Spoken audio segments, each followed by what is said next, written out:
경남도 교육감 선거에 나설 중도보수 단일 후보가 확정됐습니다. 진보 성향의 현 교육감과 중도보수 성향의 단일 후보 간 양강구도 형성이 점쳐지고 있습니다. 고성군과 군의회가 사사건건 부딪히면서 올해 첫 추경안 처리도 무산됐습니다. 지역민의 피해로 이어지는 건 아닌지 우려의 목소리가 나오고 있습니다.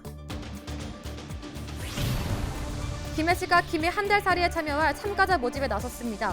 자세한 내용과 참여 방법, 정책 브리핑에서 알아봤습니다. 30일 0시 기준 경남에서 27,038명의 코로나19 확진자가 발생했습니다. 전날보다 4,540명이 증가했고 누적 사망자도 7,009명으로 늘었습니다.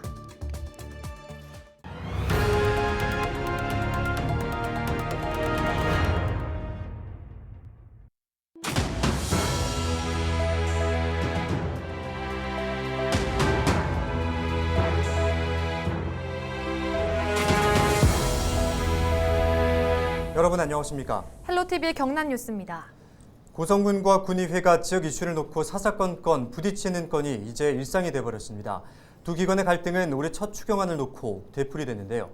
코로나19 민생 대응과 지역 현안 사업 예산이 군의회의 문턱을 넘지 못하면서 애꿎은 군민들만 손해를 보게 됐습니다. 자세한 이야기 표영민 기자 전화 연결해 들어보겠습니다. 네, 표 기자, 고성군의 제1회 추경안이 군의회 임시회에서 논의조차 되지 못했다고요? 네, 그렇습니다. 고성군이 군의회에 제출한 올해 첫 추경 예산안이 사실상 무산됐습니다. 이로 인해 민생 지원과 주요 현안 사업들이 차질을 빚을 것으로 보이는데요.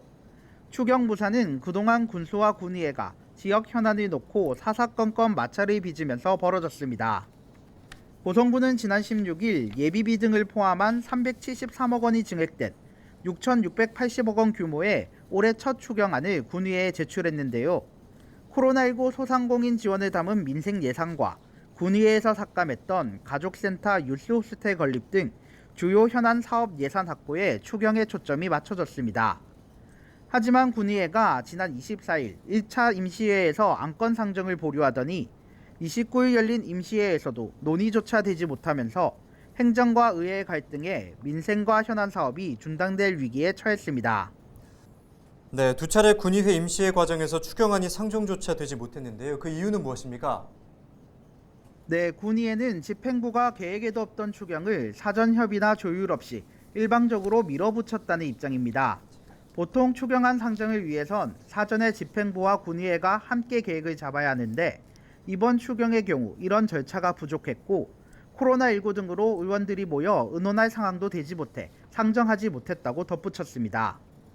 특히 선거 전 추경은 선심성 예산 남발 등의 오해의 소지가 있는 만큼 그동안 하지 않았고 올해도 지방선거가 있어 첫 추경을 9월쯤으로 잡았다고 밝혔습니다. 또 고성군이 제출한 8개의 안건 중 추경안을 제외한 일반 안건 7건이 처리된 만큼 군수와의 갈등으로 인한 발목 잡기는 아니라고 말했습니다.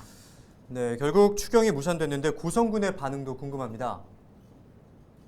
네, 지난 28일 백두영 군수는 추경과 관련해 긴급 기자회견을 열어 소통하고 의논하며 일하지 못한 부분에 대해 서운함을 충분히 이해한다며 군의회에 사과했습니다. 또 국민을 위해 일만 잘하면 이해해 줄 것이라 믿었던 생각이 짧았음을 인정하고 다시 한 번 더 고개를 숙였습니다. 이어 유스호스텔과 동물보호센터 문제 등으로 추경 논의가 되지 않았다면 이와 관련한 모든 결정은 민선 8기 군정으로 넘기고 이번 추경만큼은 꼭 통과시켜 주시길 간절히 부탁드린다고 호소했습니다. 하지만 추경안이 또다시 군의회의 문턱을 넘지 못하면서 실망감을 감추지 못하는 모습입니다. 네, 고성군의 추경안이 통과될 가능성은 완전히 사라진 겁니까? 네, 추경안이 재상정될 수 있는 현실적인 방법들이 있지만 사실상 무산됐다고 보면 될 것 같습니다. 극적 화해를 통해 4월 중 원포인트 임시회를 열거나 5월 군의회에서 추경안을 통과시키는 방법이 있는데요. 하지만 29일 군의회 발언에 나선 백두영 군수가 다음 회의가 5월 중순 지방선거 직전 열리는 만큼 민선 7기 군수로는 마지막 의회가 될 것 같다며 사실상 끝인사를 마쳤기 때문입니다. 이처럼 민선 7기 고성군과 군의회의 갈등으로 주요 현안 사업이 원활히 진행되지 못하면서 그 피해는 고스란히 국민들의 몫이 됐습니다. 네, 오늘 말씀 여기까지 듣겠습니다. 지금까지 보도국 표영민 기자와 이야기 나눴습니다.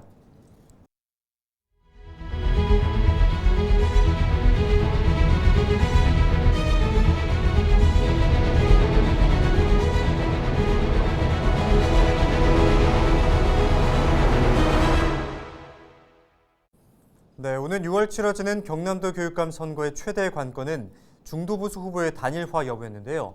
4년 전과는 달리 진통 끝에 중도보수 단일 후보가 확정됐습니다. 진보 성향의 현 교육감과 중도보수 성향의 단일화 후보 양강 구도가 예상되는데 얼마나 파급 효과가 있을지 주목됩니다. 권정숙 기자의 보도입니다. 하느냐 마느냐를 놓고 난항을 겪던 경남도 교육감 중도보수 후보 단일화가 성사됐습니다. 확정된 후보는 김상권 전 경남도 교육청 교육국장입니다. 교육감 중도보수 단일화 경선 추진협의회는 지난 27일부터 사흘간 두 곳의 여론조사 기관을 통해 전화 여론조사를 벌여 후보를 확정했습니다. 후보자들께서 도민의 염원인 현 교육감의 교체를 바라는 힘을 얻어 무사히 단일화에 성공할 수 있었습니다. 김상권 후보는 두 곳의 여론조사 기관 모두에서 1위를 하였으며 합계 26%로 단일 후보로 확정되었습니다. 김 후보는 단일화에 참여한 새 후보에게 감사를 전하며 경남 교육을 살리겠다는 포부를 밝혔습니다. 이번 중도 보수 후보 단일화는 더 이상 현재의 경남 교육은 안 된다, 꼭 책임지고 바꾸라는 도민의 준엄한 명령이라고 생각합니다. 끝까지 지지해 주시기 바랍니다. 반드시 경남 교육을 살려내겠습니다. 단일 후보가 확정되면서 경남도 교육감 선거는 진보 성향의 현 박종훈 교육감과 중도 보수 성향의 김상권 후보의 양강 구도가 점쳐지고 있습니다. 하지만 후보 단일화가 제대로 된 효과를 낼지는 미지수입니다. 후보자 간의 연대가 관건이기 때문입니다.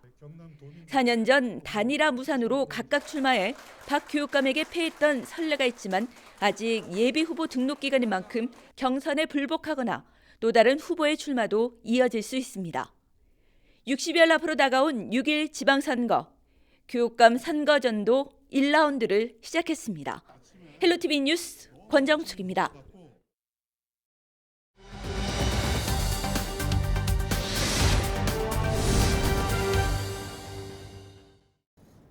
요즘 복잡한 도심에서 벗어나 지방에서 잠시 머물렀다가는 한 달살이가 유행입니다. 금관가의 본고장인 김해에서도 한 달살이 참가자를 모집하고 있는데요. 자세한 내용 김해시 관광과 배우리 주무관과 함께 알아보겠습니다. 안녕하세요, 주무관님. 네, 안녕하십니까. 저는 김해시청 관광가의 배유리 주무관입니다. 네, 김해시에서 한 달살이 참가자를 모집한다고 들었습니다. 김해 한 달살이 구체적으로 어떤 내용인가요? 김해 한 달 여행하기, 요즘 김해 지금 여행은 김해에 거주하면서 참가자가 직접 기획한 여행을 지원하는 체류여행 여행 프로그램입니다. 현재 4월 15일까지 참가자를 모집하고 있고, 모집 부문으로는 캠핑형, 그리고 일가 여행을 결합한 워케이션형, 휴양형으로 나누어 진행 중에 있으며 팀당 최대 2인이 참가 가능하며 여행 기간은 팀별로 최소 2박부터 최대 29박까지 숙박비와 체험비 일부를 지원하고 있습니다. 네, 그렇군요. 그렇다면 김해시에서 이러한 사업을 추진하는 이유는 무엇인가요? 일단 여행 트렌드 자체가 개인의 여행과 그다음에 코로나19 감염병의 확산으로 인해서 안전하게 여행할 수 있는 그런 문화가 퍼지게 되었습니다. 그래서 김해시는 일상 속의 여행을 지향하고 있으며 많은 사람들이 여행이 거창하거나 마음먹기 어려운 일로 생각하지 않고 2박부터 3일부터 떠날 수 있는 김해 한 달 여행하기 프로그램을 통해서 여러 가지 부담감 없이 가볍게 방문할 수 있는 지역으로서 선택되기를 희망하고 있습니다. 또한 참가자가 직접 꾸미는 김해만의 홍보 콘텐츠와 관광 코스 등을 발굴하고 참가자 개별 SNS를 통해서 지역 관광이 홍보될 수 있는 효과 등을 기대하고 있습니다. 그럼 주무관님이 생각하시기에는 어떤 분들이 참가하면 좋을까요? 참가 조건으로는 경남 지역 외의 거주민이며 만 19세 이상 여행에 관심이 많으신 분이며 누구나 신청이 가능합니다. 또한 김해를 더 알고 싶어하고 김해 한 달을 충실히 즐기며 개인 SNS 운영과 홍보 미션을 수행할 수 있으셔야 합니다. 그 밖에 청년의 정책 일환으로 만 19세에서 34세 이하의 청년, SNS상에 높은 영향력을 가진 인플루언서, 재택근무 등 워케이션 등의 테마를 가진 분이 참가를 우대하고 있습니다. 아직까지 참가를 고민하는 분들께 한 말씀 부탁드립니다. 한 달 여행하기 사업은 참가 대상이 정해져 있는 것이 아니라 김해를 알고자 하는 욕구와 여행에 대한 열정을 함께 풀어나가는 사업이라고 할 수 있습니다. 내가 과연 선정될 수 있을까? 여행하는 것이 가능할까? 생각만 하지 마시고 여행을 좋아하시는 모든 분들을 망설이지 마시고 반드시 도전해보길 권해드리고 있습니다. 그리고 이 방송을 들으시는 모든 분들이 다 신청하실 수 있도록, 다 방문하실 수 있도록 기다리고 있겠습니다. 네, 주무관님과 이야기하다 보니 저도 김해 한 달살이에 참가하고 싶어지는데요. 많은 분들이 우리 지역에 오셔서 김해 매력에 흠뻑 빠지셨으면 좋겠습니다. 오늘 말씀 감사합니다. 네, 감사합니다. 지금까지 김해시 관광과 배유리 주무관이었습니다.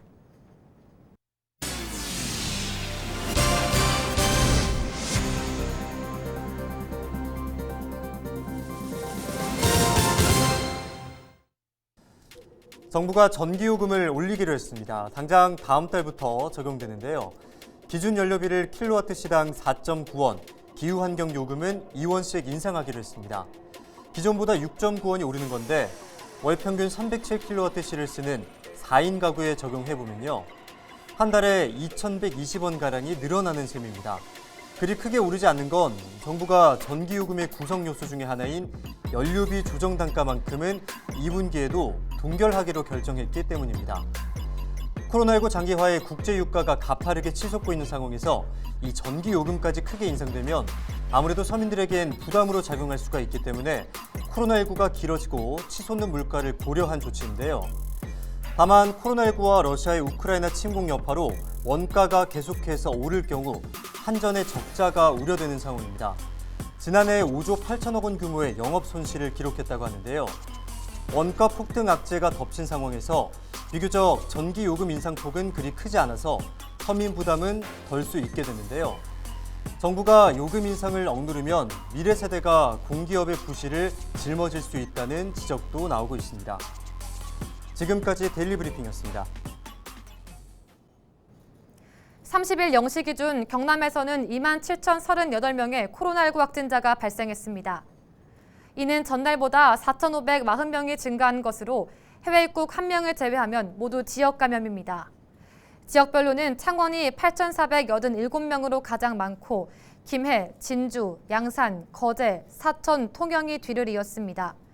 누적 사망자는 34명이 증가해 709명으로 늘었고 위중증 환자는 47명입니다. 병상 가동률은 51.7%, 3차 예방 접종률은 63.2%입니다. 김해시가 지속가능 발전 국제 네트워크 조직인 이클레이의 회원도시가 됐습니다. 지난 28일 박연희 이클레이 한국사무소장은 김해시청을 찾아 허성곤 김해시장에게 가입 인증서를 전달했습니다. 김해시는 이클레이 가입으로 국제적인 도시로 발돋움하는 것과 동시에 다양한 국제 동향과 정보를 지원받을 수 있을 것으로 기대하고 있습니다. 이클레이는 국제연합과 세계지방자치단체연합 후원으로 1990년 출범했고 우리나라 53개 시자체 등 125개국 2,500여 지방정부가 가입했습니다. 창원시가 강원 삼척과 경북 울진 등 산불 피해 지역을 돕기 위해 성금 2,257만 원을 경남사회복지공동모금회에 전달했습니다. 전달된 성금은 산불 피해 지역 복구와 이재민 돕기에 써달라며 창원시 직원들이 자발적으로 마련한 성금으로 공동모금회를 통해 피해 지역에 전달될 예정입니다. 제1회 통영국제 트리엔날레가 코로나19 상황 속에서도 열흘 만에 관람객 2만 명을 돌파했습니다. 옛 신화 SB조선소와 한산도 등 통영 일원에서 열리고 있는 트리엔날레는 통영 섬 바람을 주제로 주제전과 섬 연계전, 지역 연계전 등이 펼쳐지고 있습니다. 통영 전체를 하나의 미술관으로 만든 트리엔날레는 오는 5월 8일까지 계속됩니다. 오늘 저희가 준비한 소식은 여기까지입니다. 시청해주신 여러분 고맙습니다.